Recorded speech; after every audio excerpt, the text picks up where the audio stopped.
Hey guys, it's Adrian, and today I'm going to be doing a review of Call of Duty Black Ops. Call of Duty Black Ops is the 7th installment in the Call of Duty series. Black Ops takes place during the Cold War in the 60s and focuses basically on the CIA-backed Black Ops, like Black Operations, and the missions they carry out behind enemy lines.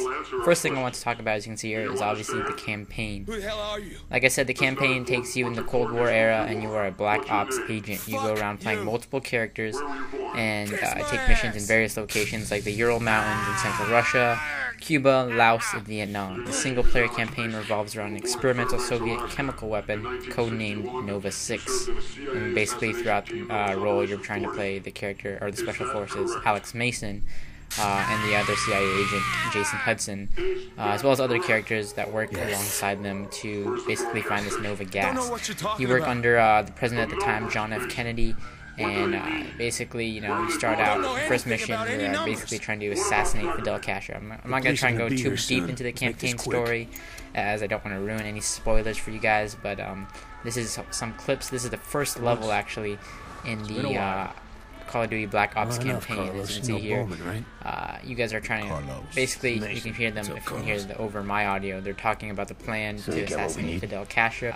A lot of interactive missions compared to the last Call of Duty, and really, just a really great storyline. Hands down my favorite campaign in the Call of Duty, lineup. Be cool, Woods.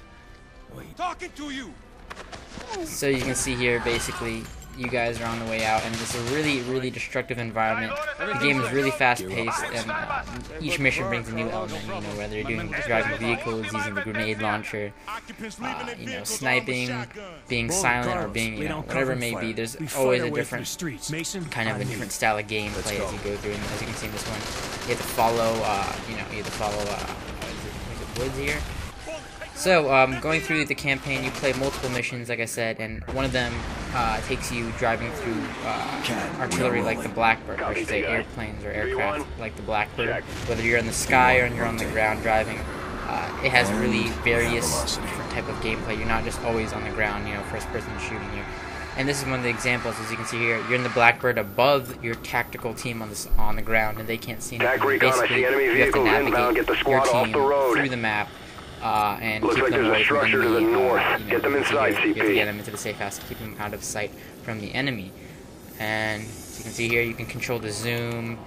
Just really adds a great interactive feel into the mission. And not only that, the great thing is you actually get to play the ground team as well as you're controlling the Blackbird above. So you can see here, it kind of zoomed down into the ground team below, and you're just kind of waiting for those guys to come in.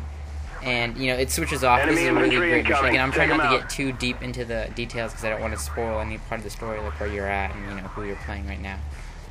But as you can see here, you're just kind of waiting for these guys to go in, and then you go loud, obviously, after that. But this mission, along with many others, gives you different opportunities to play different style of gameplay. In this one, as you can see here, I'm trying to go silent in this one. Don't really want to alert anybody when I stay in the shadows. And as you can see here, the graphics, or the gore, and like in the other Call of Duty, in the beginning they ask you, if you want to change the graphic violent level, if you want to see the blood and all that.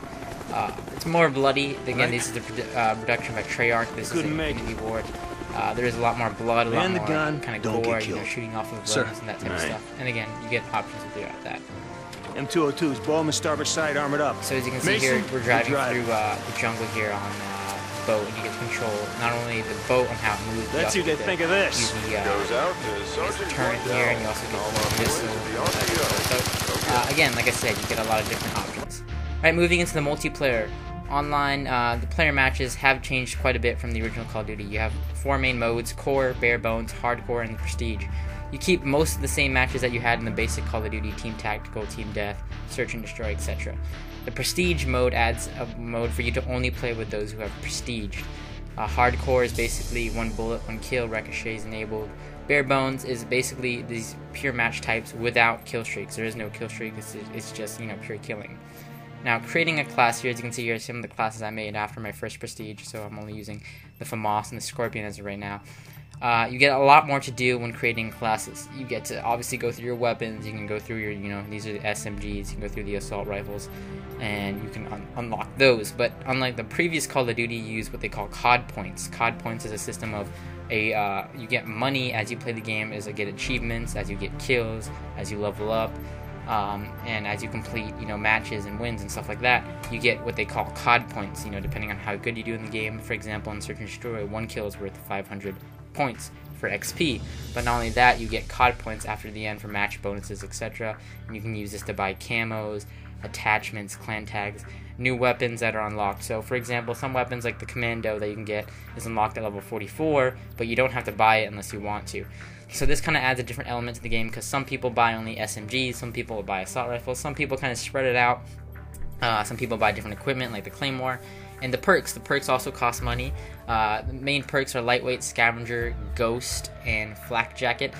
Basically taking away some stuff like, they took away, I believe, what do you call that? Danger Close. They added some stuff like Harden, which is basically FMJ. Scout, which is your, the steady aim with the holding the breath. Steady aim is your increased hip fire. In the third perk set, you have stuff like Marathon, Tactical Master, Protect Against Gas, Ninja for Silent Footsteps, Second Chance, kind of like Last Stand, and of course the new perk, Hacker, which allows you to take control of enemy equipment like camera spikes. You can also, what do you call that? If you get Hacker Pro, I believe you can actually change your care package once you get it. So if you get something in a care package you don't like, you can actually change it and try and get a second chance at a better care package. Going through the kill streaks here, you see it only goes up to 11 now. Gunship, you get Chopper Gunner still, you have Attack Dogs are back. And yeah, so the kill streaks are a little bit limited now compared to the tactical nuke that you can get in Modern Warfare. Alright, moving on to some gameplay here. I'm using the FAMAS with I believe this is a reflex sight or a red dot sight. Oh no, this looks like the reflex sight. Playing some hardcore team deathmatch here, or team deathmatch. And as you can see here, the gameplay is much more, fast-paced, and unlike Call of Duty or Modern Warfare, the game is much more difficult in a sense that it's not as easy as it was to camp like in Modern Warfare. As you can see here, this is one of the new features, the jump to prone, which I really like, which is when you're sprinting, you can actually hold B if you're on the Xbox, or I guess with the circle on the PS3 while you're running, and your guy tends to jump and into prone. As you can see here, also the grenade arc, the angle of which you throw grenades now is much more different. You can't chuck grenades halfway across the map like you could in Modern Warfare. Well, you could still chuck nades pretty far. There's less, I guess, accuracy and, distance that the nades can actually go now. So the game has overall been much more difficult. Not like, people can still go 25-0, but there is no tactical nuke that you can get. But it's not, there's not a lot of campers now because there's so much more equipment and so much, the maps are really kind of, either if they're small, like this one is called Nuketown, which is one of the smallest maps in the game. Basically, just in a small neighborhood, except for two sides. What I have noticed though, with not really, like I said, there's not much camping just because it's so easy now to take somebody out who's hiding in the corner, whether you have an RC car, whether you have a Valkyrie rocket, you can see that dude jumping in the window. There's so much destructive equipment like vehicles and claymores that it's just much more difficult. Another multiplayer match is known as wager matches. Wager matches allows you to wager your COD points in different sets of wager matches. For example, this one's called One in the Chamber. You have one bullet in a pistol, and for every shot you miss, if you miss a shot, then you can only knife. But for every kill you get an extra bullet. And actually, I did really good in this game, and I actually won the match. But basically, you also have 3 lives, so if you die 3 times in the wager match, you lose. And you can wager up to different set of COD points. There's 3 modes. You can do basically the low bet mode, and then there's medium bet, and of course there's the high roller, which is wagering thousands or 10,000s of COD points. Where in the lowest one, you can only wager up to 10 or 20 COD points. But One in the Chamber isn't the only one that they have. They also have Gun Game, which allows you to cycle through guns. They also have Sharpshooter, and they also have Sticks and Stones, which only allows you to use stuff like not throwing knife, but a hatchet or a tomahawk, I should say, and other stuff like that. So wager matches are pretty fun if you want to wager your COD points. All right, moving into here, this is what they call the theater mode. Theater mode is basically allows you to go through and watch your games. This is one of the crazy, awesome new modes that they've launched in the Call of Duty Black Ops series. This actually, as you're playing your multiplayer online games, it actually records each game you play. that meaning what do you call that? Multiplayer games, not stuff like Nazi zombies. And you can actually go through your game, watching it play by play, the whole game. You can watch your camera, you can watch other people's camera. You don't even have to watch it from the first person view. You can watch it first person, you can watch it third person. You can even do a free cam, as you can see here. I'm following my guy free cam. And I can actually watch it in fast motion. I can, slow it down, go really super slow motion. This is really great for montages, for those cool kills that you, might have gotten, or, whatever it is across the map, whatever it may be. And you can actually use your clips and save them with what they call a file share, which allows you to, share your clips with other people. So when people click your account, they can actually check out all the clips that you want to kind of advertise. You can take snapshots. You can, like I said, you can record certain clips. You can make markers. You can rewind. You can pause. You can play it at normal pace. So if there's ever those things that, those cool kills, that cool kill streak you got, whatever it may be, you can show your friends. All right. And the other mode that they released or brought back, I should say, from World at War is the Nazi zombies. One of the really favorite modes from a lot of people that really was missing. Something that was missing in Modern Warfare was the type of game that you can play with your friends, and something interactive, something that you can do cooperatively. Of course, they had Spec Ops and stuff like that, but I think really nothing beats zombies, and that's Nazi zombies. Basically, you have different maps where they have what they call little barriers around all the sides of the map, and zombies are trying to come in waves, and basically you start off from wave 1 and you can go all the way up to whatever, it's kind of like an infinite amount of waves depending on how high you get. And as you go, you can repair the barriers, you can get points, as you can see there in the bottom right, and you can buy new weapons. You can get stuff like a mystery box, which gives you a random weapon, maybe a really cool weapon like an alien ray gun. Maybe monkey bombs, which are really cool things that attract zombies to a bomb, and it just blows up and kills all of them. And there's stuff like Pack-a-Punch, where you can upgrade your weapon to make it highly powerful. One of the really great modes in the game that I'm really great that's back, and again, it's Nazi zombies.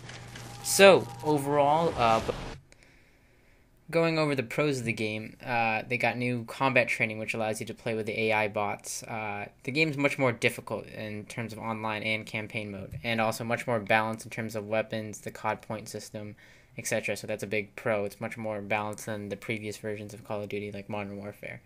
COD points is, I guess, in a way a pro, just because instead of unlockables now, you get to purchase your items and perks and, weapons and equipment, etc., depending on what you want to buy and what type of class you want to use. The COD point system, again, goes along with the whole balancing of the game. Last but not least, the campaign. The campaign did a really great job of picking a great story, picking up on one. I guess that's kind of following up from the whole World at War series.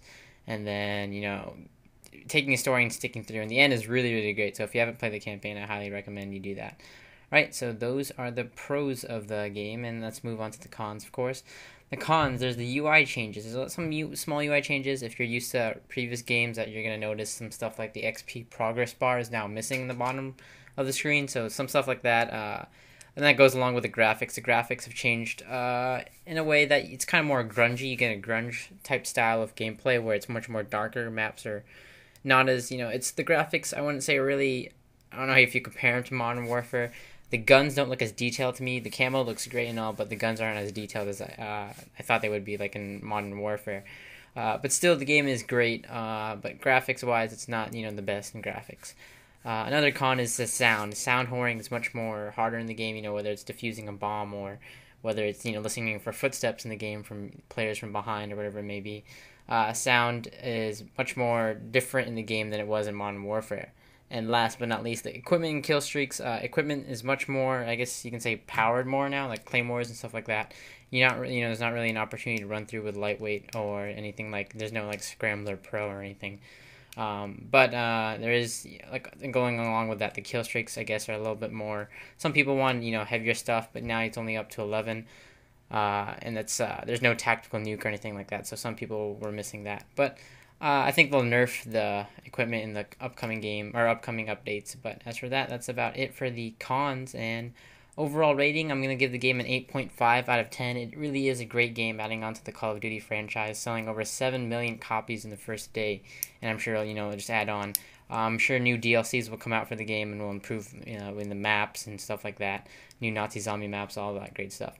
So definitely pick up the game. I think if you hated the last game, the previous version, or if you liked World at War and COD 4, then this kind of takes all of those and puts it all into one game and adds great new features.